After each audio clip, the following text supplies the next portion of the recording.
जय गुरुदेव, जय गायत्री माता। श्रीमद् भागवत पुराण 10वां स्कंद 75वां अध्याय। राजसूय यज्ञ की पूर्ति और दुर्योधन का अपमान।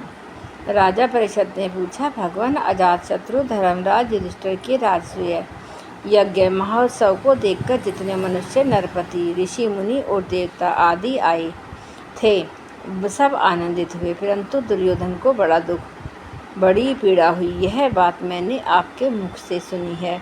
भगवान, आप कृपा करके इसका कारण बताइए।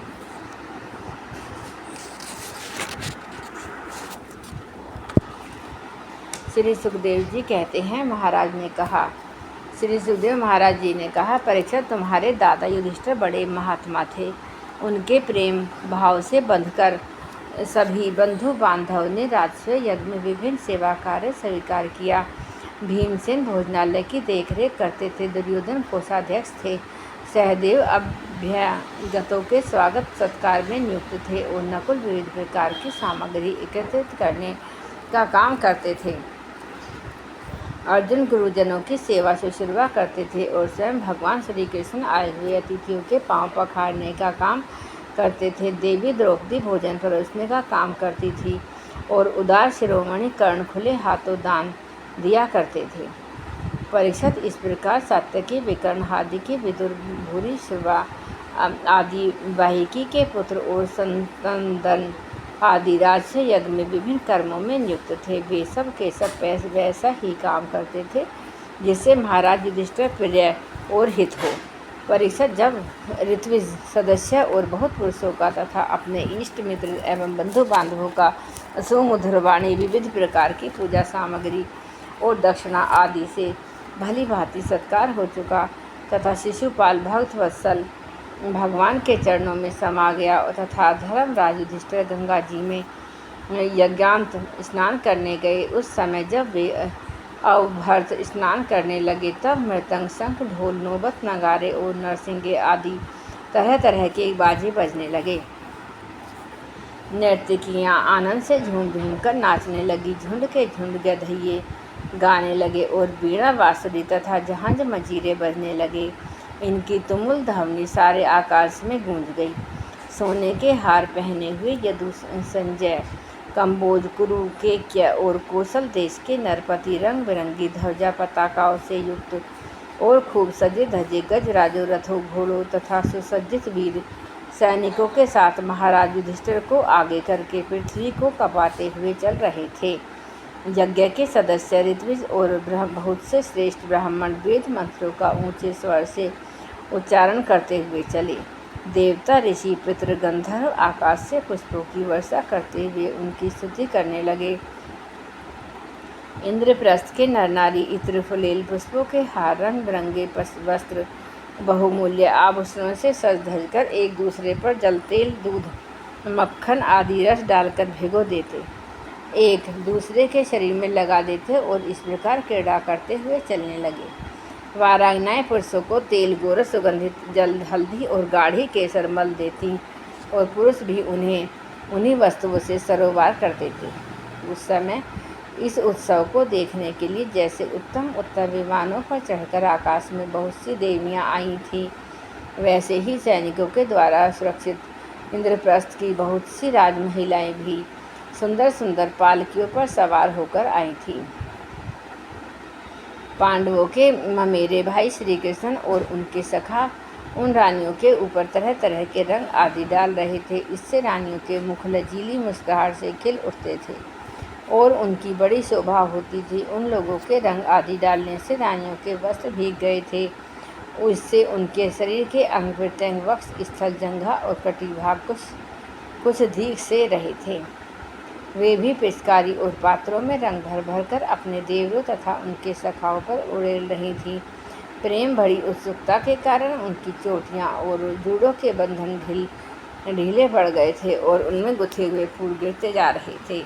परीक्षित, उनका यह रुचिर और पवित्र विहार देखकर मलिन अंतःकरण वाले पुरुषों का चित्त चंचल हो उठता था, काम मोहित हो जाता था। चक्रवर्ती राजा युधिष्ठिर द्रौपदी आदि रानियों के साथ सुंदर घोड़ों से युक्त एवं सोने के हारों से सुसज्जित रथ पर सवार होकर ऐसे शोभायमान हो रहे थे मानो स्वयं राजस्व यज्ञ प्रयाग आदि क्रियाओं के साथ मूर्तिमान होकर प्रकट हो गया हो। ऋत्विजों की पत्नी संयाज एक प्रकार का यज्ञ कर्म तथा यज्ञांत स्नान संबंधी कर्म करवाकर द्रौपदी के साथ सम्राट युधिष्ठिर को आचमन करवाया। उसके बाद गंगा स्नान। उस समय मनुष्यों की दुंदुभियों के साथ ही देवताओं की दुंदुभियां भी बजने लगीं। बड़े बड़े देवता, ऋषि मुनि, पितर और मनुष्य पुष्पों की वर्षा करने लगे। महाराज युधिष्ठिर के स्नान कर लेने के बाद सभी वर्णों एवं आश्रमों के लोगों ने गंगा जी में स्नान किया। इस स्नान से बड़ा महापापी भी अपने पाप राशि से तत्काल मुक्त हो जाता है। तदंतर धर्मराज युधिष्ठिर ने नई रेशमी धोती और दुपट्टा धारण किया और विविध प्रकार के आभूषणों से अपने को सजा लिया। फिर ऋत्विज सदस्य ब्राह्मण आदि को वस्त्र आभूषण देकर उनकी पूजा की। महाराज युधिष्ठिर भगत परायण थे। उन्हें सब में भगवान के ही दर्शन होते थे, इसलिए वे भाई बंधु कुटुंबी नरपति इष्ट मित्र हितैषी और सभी लोगों की बार बार पूजा करते थे। उसी समय लोग जड़ाऊं, कुंडल, पुष्पों के हार, पगड़ी, लंबी अंगरखी, दुपट्टा तथा मणियों के बहुमूल्य हार पहनकर देवताओं के समान शोभायमान हो रहे थे। स्त्रियों के मुखों को भी दोनों कानों के कर्णफूल और घुंघराली अलकों से बड़ी शोभा हो रही थी तथा उसके कटी भाग में सोने की करधनियाँ तो बहुत ही भली मालूम हो रही थी। परीक्षित राजस्व यज्ञ में जितने लोग आए थे, परम शीलवान ऋत्विज ब्रह्म आदि सदस्य, ब्राह्मण, क्षत्रिय, वैश्य, शूद्र, राजा, देवता, ऋषि मुनि, पितर और अन्य प्राणी और अपने अनुयायियों के साथ लोकपाल, इन सब की पूजा महाराज युधिष्ठिर ने की। इसके बाद वे लोग धर्मराज से अनुमति लेकर अपने अपने निवास स्थान को चले गए। परीक्षित, जैसे मनुष्य अमृतपान करते करते कभी तृप्त नहीं हो पाता, वैसे ही सब लोग भक्त राज ऋषि युधिष्ठिर के राजस्व महायज्ञ की प्रशंसा करते करते तृप्त न होते। इसके बाद धर्मराज युधिष्ठिर ने बड़े प्रेम से अपने हितैषी सुहृद संबंधी भाइयों, बंधुओं और भगवान श्री कृष्ण को भी रोक लिया, क्योंकि उन्हें उनके विछोह की कल्पना से ही दुख होता था। परीक्षित, भगवान श्री कृष्ण ने यदुवंशी वीरसाम आदि को द्वारिकापुरी भेज दिया था और स्वयं राजा युधिष्ठिर की अभिलाषा पूर्ण करने के लिए उन्हें आनंद देने के लिए वहीं रह गए। इस प्रकार धर्मनंदन महाराज युधिष्ठिर मनोरथों के महान समुद्र को, जिसे पार करना अत्यंत कठिन है, भगवान श्री कृष्ण की कृपा से अनायास ही पार हो गए और उनकी सारी चिंता मिट गई। एक दिन की बात है, भगवान के परम प्रेमी महाराज युधिष्ठिर के अंतःपुर की सौंदर्य संपत्ति और राजस्व यज्ञ द्वारा प्राप्त महत्व को देखकर दुर्योधन का मन डहा से जलने लगा। परीक्षित, महापांडवों के लिए मैं दानव ने जो महल बना दिए थे, उनमें नरपति, दैत्यपति और सुरपतियों की विविध विभूतियाँ तथा श्रेष्ठ सौंदर्य स्थान स्थान पर शोभायमान था। उनके द्वारा राजा रानी द्रौपदी अपने पतियों की सेवा करती थी। उस राजभवन में उन दिनों भगवान श्री कृष्ण के सहस्त्रों रानियां निवास करती थी। नितंब के भारी भारण के कारण जब वे उस राजभवन में धीरे धीरे चलने लगती, तब उनके पायजेबों की झंकार चारों ओर फैल जाती। उनका कटिभाग बहुत ही सुंदर था और उनके वक्ष स्थल पर लगी हुई केसर की ललिमा से मोतियों के सुंदर श्रीखार भी लाल लाल जान पड़ते थे। कुंडलों की घुंघराली अलकों की चंचलता से उनकी मुख की शोभा और भी बढ़ जाती। यह सब देखकर दुर्योधन के हृदय में बड़ी जलन होती। परीक्षित, सच पूछो तो दुर्योधन का चित्त द्रौपदी में आसक्त था और यही उसका जलन का मुख्य कारण भी था। एक दिन महाराज युधिष्ठिर अपने भाइयों, संबंधियों एवं नयनों के तारे परम हितैषी भगवान श्री कृष्ण के साथ मैं दानव की बनाई सभा में स्वर्ण सिंहासन पर देवराज इंद्र के समान विराजमान थे। उनकी भोग सामग्री, उनकी राजलक्ष्मी ब्रह्मा जी के ऐश्वर्य के समान थी। बंदीजन उनकी स्तुति कर रहे थे। उसी समय अभिमानी दुर्योधन अपने दुशासन आदि भाइयों के साथ वहां आया।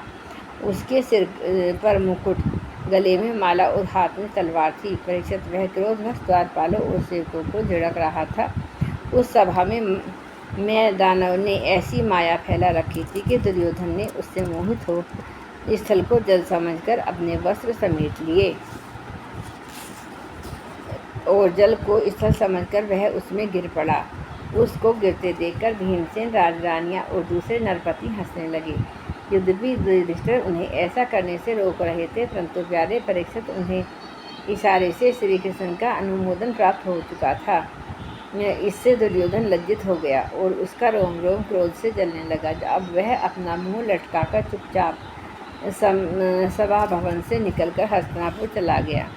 इस घटना को देखकर सत्पुरुष में हाहाकार मच गया और धर्मराज युधिष्ठिर का मन ही मन कुछ खिंसा हो गया। परीक्षित यह सब होने पर भी भगवान श्री कृष्ण चुप थे। उसकी इच्छा थी कि किसी प्रकार पृथ्वी का भार उतर जाए, और सच पूछो तो उन्हीं की दृष्टि से दुर्योधन को